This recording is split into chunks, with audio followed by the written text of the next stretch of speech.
Eden Partosh, c'est encore un musicien qui, après de multiples pérégrinations, se fixe en Israël, où il est tout à la fois un compositeur majeur et le premier alto solo de l'orchestre de Palestine, le futur orchestre philharmonique d'Israël. C'est que Eden Partosh était né en 1909 à Budapest, où il avait étudié le violon et la composition. Il était ensuite devenu violon solo d'un orchestre de Lucerne, avait ensuite joué avec plusieurs orchestres européens et notamment à Berlin. Mais à l'arrivée au pouvoir des nazis, Partosh était rentré en Hongrie pour y prendre le poste de violon solo de l'orchestre symphonique de Budapest. C'est alors qu'il fut contacté par le violoniste Bronislaw Huberman, alors en train de fonder l'orchestre de Palestine, qui allait donc devenir ensuite l'orchestre philharmonique d'Israël. Huberman voulait que Partosh devint l'alto solo de l'orchestre. Partosh était en effet aussi un excellent altiste. Partosh avait d'autres propositions, mais il privilégia celle de Bronislaw Huberman et partit donc pour la Palestine mandataire en 1938. Il a certainement bien fait, et on préfère ne pas imaginer ce qu'il serait advenu de lui un peu plus tard s'il était resté à Budapest.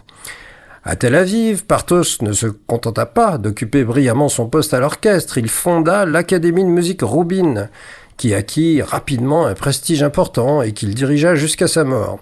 C'est actuellement l'Académie Boukman-Mehta. Il contribua également à la création d'une autre école de musique, toujours fort connue, la Haute École Thelma Yellin.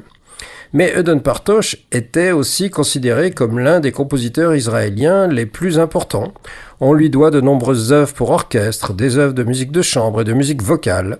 Sa partition restée la plus célèbre est son Yizkor pour alto solo et orchestre à cordes, la plus célèbre, mais bon, peut-être pas la plus gaie, et dont voici un court extrait.